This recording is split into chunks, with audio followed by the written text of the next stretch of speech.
and we are still the company that designs technology around people. Hey, and welcome to Connect.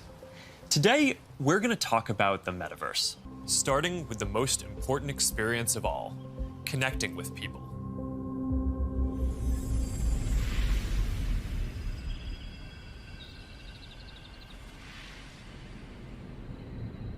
Imagine you put on your glasses or headset and you're instantly in your home space.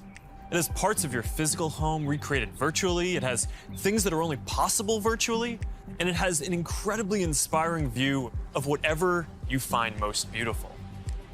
This is stunning. Okay, that is something. That's awesome. Wow. I love the movement. Wait, it's disappearing. This is amazing.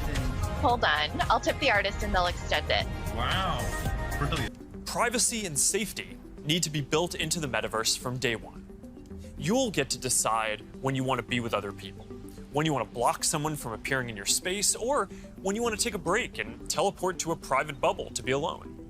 You're going to be able to bring things from the physical world into the metaverse. Almost any type of media that can be represented digitally, photos, videos, art, music, movies, books, games, you name it. And lots of things that are physical today, like screens, will just be able to be holograms in the future. You won't need a physical TV, it'll just be a $1 hologram from some high school kid halfway across the world. And you'll be able to take your items and project them into the physical world as holograms in augmented reality too. One part of this is Horizon Home, which is our early vision for a home space in the metaverse. Horizon Home is the first thing that you'll see when you put on your Quest headset. Today, there are already a bunch of options to choose from, and in the future, anyone will be able to create one. We've just called it home until now because it's been missing something very important: people. Soon, we're going to be introducing a social version of home, where you can invite your friends to join you as avatars. You'll be able to hang out, watch videos together, and jump into apps together. Then, there is Horizon Worlds, which is where you can build worlds and jump into them with people. Horizon is designed to make it possible for everyone to create, and we're already seeing people build some really interesting experiences, from creating new games together to throwing surprise parties in VR that family and friends around the world can join. Over the last year and a half, a lot of us who work in offices have gone remote. And while I miss seeing the people I work with, I think remote work is here to stay for a lot of people. So we're going to need better tools to work together.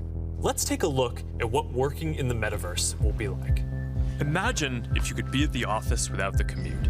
You would still have that sense of presence, shared physical space, those chance interactions that make your day all accessible from anywhere. Now imagine that you have your perfect work setup and you can actually do more than you could in your regular work setup. And on top of all that, you can keep wearing your favorite sweatpants. And as we've focused more on work, and frankly, as we've heard your feedback more broadly, we're working on making it so you can log into Quest with an account other than your personal Facebook account. We're starting to test support for work accounts soon, and we're working on making a broader shift here within the next year. I know this is a big deal for a lot of people. Not everyone wants their social media profile linked to all these other experiences, and I get that, especially as the metaverse expands. And I'll share more about that later. But I'm genuinely optimistic about work in the metaverse. We know from the last couple of years that a lot of people can effectively work from anywhere. But hybrid is going to be a lot more complex, when some people are together and others are still remote. So giving everyone the tools to be present, no matter where they are, whether as a hologram sitting next to you in a physical meeting or in a discussion taking place in the metaverse, that's going to be a game changer. I think this could be very positive for our society and economy. Giving people access to jobs in more places, no matter where they live, will be a big deal for spreading opportunity to more people.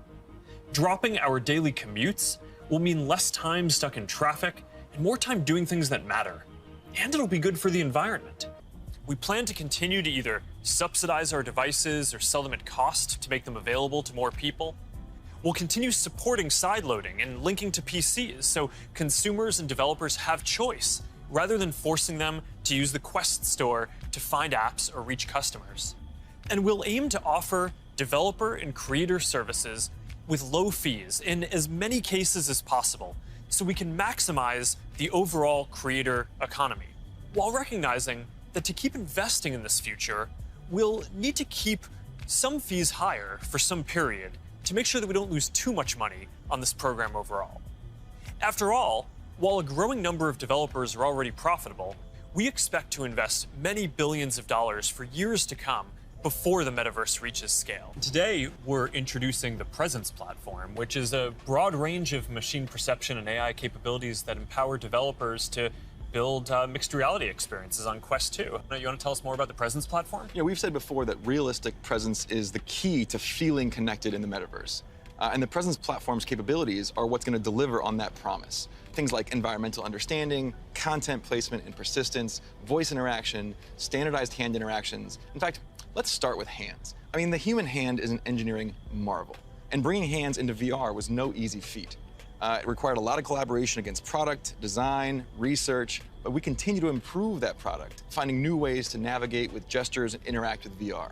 So today, we're introducing the Interaction SDK, a library of modular components that will make it easy to add hand interactions to your apps. That's pretty exciting. But next year, we are releasing a new product that will push the boundaries of VR even further. We've codenamed it Project Cambria. So this isn't the next Quest. It's going to be compatible with Quest, but Cambria will be a completely new, advanced, and high-end product, and it'll be at the higher end of the price spectrum, too. Our plan here is to keep building out this product line to release our most advanced technology before we can hit the price points that we target with Quest. All right, so let's talk about some of the new advances here. Yeah, sure. There's a ton of new tech going into Cambria. For example, your avatar will be able to make natural eye contact and reflect your facial expressions in real time. This way, people you're interacting with will have a real sense of how you're actually feeling. It does mean building more sensors into a form factor that's comfortable to wear for a while. And because we want VR to be for everyone, we also have to make sure avatars represent a diverse set of human facial features and skin tones, as well as paying attention to things like glasses and beards that might get in the way of some of the sensors. So that's going to be a big step forward for social presence, and I'm really glad that we're focused on making it inclusive from the start. Now, what about unlocking more mixed reality experiences? I mean, imagine working at your virtual desk with multiple screens while seeing your real desk so clearly that you can pick up a pen and write notes without taking your headset off. Or, you're doing a workout with a virtual instructor in your living room. It's going to be so cool. We're already seeing the potentials of these kinds of experiences today as people are building for our pass-through API. But with Cambria, we'll be taking this to the next level with high-resolution, colored, mixed reality pass-through. We essentially combine an array of sensors with reconstruction algorithms to represent your physical world in the headset with a sense of depth and perspective. But the ultimate goal here is true augmented reality glasses, and we've been working on that too. And today, I want to show you an experience that we've been working on for Project Nazare, which is the codename for our first full augmented reality glasses. Here, you'll see you're chatting with friends on WhatsApp and planning a game night. You can select a game, and then, as you walk over to your kitchen, you can easily just put your game onto the table and you're off. And that's the kind of experience that augmented reality will unlock. There's a lot of technical work to get this form factor and experience right. We have to fit hologram displays, projectors, batteries, radios, custom silicon chips, cameras, speakers, sensors to map the world around you, and more into glasses that are about 5 millimeters thick. So we still have a ways to go with Nazare, but we are making good progress.